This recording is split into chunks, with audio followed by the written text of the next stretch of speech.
আমি মোহাম্মদ জাকির হোসেন চঞ্চল এই বছর অনুষ্ঠিত Bangladesh university of textile applied BSc in textile ইঞ্জিনিয়ারে চান্স প্রাপ্তির সুযোগ পেয়েছি। সকলেই তো ভিন্ন ভিন্ন গল্প বলব, আমার গল্পটাও একটি ভিন্ন। আমি একজন সেকেন্ড টাইমার হিসাবে আজকে এই স্থানে একটি সুন্দর এবং মনোরম গল্প বলে শুরু করতে চাই, শান্ত কেমিস্ট্রির গল্প। সেই গল্পটা কি, যখন শান্ত কেমিস্ট্রি 2023 সাল থেকে আমি শান্ত কেমিস্ট্রির সঙ্গে আছি, যা জোড়াকবর মোড়ের ছোট্ট একটি গলিতে একটি ছোট্ট রুমে ঘণ্টা ভিত্তিক চুক্তিতে যখন শান্ত ভাই পড়াইতো, তখন থেকে বনমালা শিল্পকলা একাডেমির প্রোগ্রামে এই এত পরিমাণ শিক্ষার্থীর অংশগ্রহণ এক অনন্য স্থানে নিয়ে গেছে। শান্ত ভাইয়ের জন্য কৃতজ্ঞতা স্বরূপ সকলে একটি রিগেক্স তালি দিই। প্রিয় অনুজ, আমিও একদিন তোমাদের মতো এই স্থানে বসেছিলাম এবং বড় ভাইয়েরা আসতো এবং বক্তব্য দিত। তাদের বক্তব্যগুলোও আমাদের মতো অনুপ্রেরণার উৎস ছিল। যেমন শান্ত ভাইয়ের সেই প্রথম শুরু করা জোড়াকবর মোড়ের গলি থেকে আজকের এই স্থানে উঠে আমি এখান থেকে আগামীর ভবিষ্যৎ অসংখ্য ইঞ্জিনিয়ার এবং বিশ্ববিদ্যালয় পড়ুয়া শিক্ষার্থী দেখতে পাচ্ছি আমরা, যা একজন অনুপ্রেরণা শান্ত ভাইকে দেখেই আমরা পাই।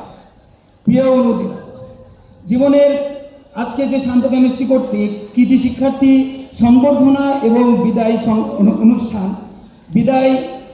বিদায় অনুষ্ঠান এমন একটি অনুষ্ঠান যা আমাদের সবাইকে ব্যথিত করে।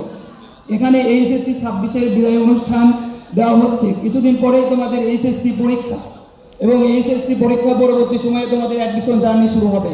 অ্যাডমিশন ফেজ যারা এখন পর্যন্ত ফেস করছে তারা জানে কতটা ক্রিটিক্যাল একটা মোমেন্ট। ওই টাইমে মানসিক অশান্তির মধ্যে থাকতে হয়। তো তোমরা নিজেদের গোলটাকে ঠিক করবা যে কে কোন লাইনে যাবা। কেউ হয়তো বা ডাক্তারে যাবা, কেউ ইঞ্জিনিয়ারিং লাইনে যাবা, বা কেউ বিশ্ববিদ্যালয়ে যাবা। তো তোমাদের গোলটাকে ঠিক করে নিবা। এই গোলের মারপ্যাচে অনেকের হয়তো বা বন্ধু বান্ধব সকলে অনেক ভালো ভালো স্থানে যেতে পারবে না। এই গল্পটা আমি নিজেই একজন ভুক্তভোগী শিক্ষার্থী। আমি একজন মেডিকেল অ্যাডমিশন ক্যান্ডিডেট ছিলাম 2024-25 সেশন এবং 2025-26 সেশন দুইটা বর্ষে। হয়তো আমার গোলটা ঠিক করতে আমার ভুল করছিলাম, যে জন্য আজকে আমার বন্ধুরা অনেকেই ঢাকা বিশ্ববিদ্যালয়ে পড়ে, ঢাকা মেডিকেলে পড়ে, অথবা বুয়েটে পড়ে। হয়তো বা আমি তাদের মতো ওই জায়গাতে না যেতে পারলেও আরও এর থেকে উত্তম কোনো বিশ্ববিদ্যালয়ে যাইতে পারতাম। তো তোমরা তোমাদের গোলটাকে এমনভাবে সেট আপ করবা যেটা নিজের সঙ্গে খাটে, যে আমি আমার ক্যাপাবিলিটি যতটুকু, আমি সেই ক্যাপাবিলিটি অনুযায়ী আমার গোলটা ঠিক করবো। যা এসেছে 26 বর্ষের শিক্ষার্থীদের কাছে অনুরোধ, ভাই তোমরা আবেগের বশবর্তী হয়ে কোনো সময় কোনো গোল ঠিক করবা না।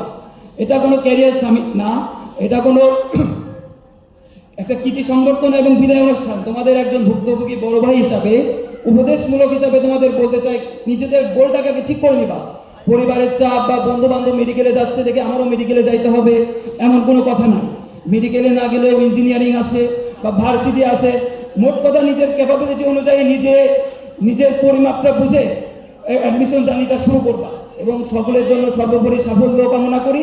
এইচএসসি 26 ব্যাচ তোমাদের এবছর শুরু হচ্ছে একক বোর্ড ভিত্তিক পরীক্ষা, সম্ভবত যা 2018 সালে সর্বশেষ হয়েছিল। এবছর তোমরা যারা অ্যাডমিশন প্রিপারেশন নিবা, আমার এই ছোট্ট একটি উপদেশ, আমি নিজে একজন ভুক্তভোগী শিক্ষার্থী হিসাবে তোমাদের বলতে চাই, নিজেদের গোলটা ঠিক করে নিবা। যে গোলটা তোমাকে পরবর্তীতে 2 বছর পরে বা 1 বছর পরে যখন সর্বশেষ এক্সামটি হয়ে যাবে জেএসটি, তারপরে যেন তোমাকে আফসোস করতে না হয়। যেন আমার বন্ধু বুয়েটে পড়ে, আমার বান্ধবী আজ মেডিকেলে পড়ে, বান্ধবী ঢাকা বিশ্ববিদ্যালয়ে পড়ে, আমি কোথাও পড়তে পারলাম না। চঞ্চলের বান্ধবী মেডিকেলে পড়ে, এই জন্য নিজের গোলটাকে নিজের আগে ঠিক করে নিবা। চঞ্চলের বান্ধবী বনি মেডিকেলে পড়ে, ক্যাপাবিলিটি অনুযায়ী ইনশাআল্লাহ একটা ভালো জায়গায় যাও। তোমাদের জন্য এই দোয়াই থাকলো। চঞ্চলের বান্ধবী হিমিকা পাবনা প্রযুক্তিতে পড়ে। সাব্বাস চঞ্চল, সাব্বাস। গুটি গাটি পায়ে চঞ্চল শেখ হেঁটে আসতেছেন। ক্যামেরা জুম হচ্ছে, চঞ্চলকে তার দিক নির্দেশনামূলক চঞ্চল ভাই কামিং, চঞ্চল ভাই কামিং। বড় ভাই প্রিয় সাহেব, চলো আমরা আরেকবার নাচের ছন্দে মেতে উঠি। প্রিয় বড় ভাই চারপাশ কাঁপাতে দলীয় নাচের জন্য মঞ্চে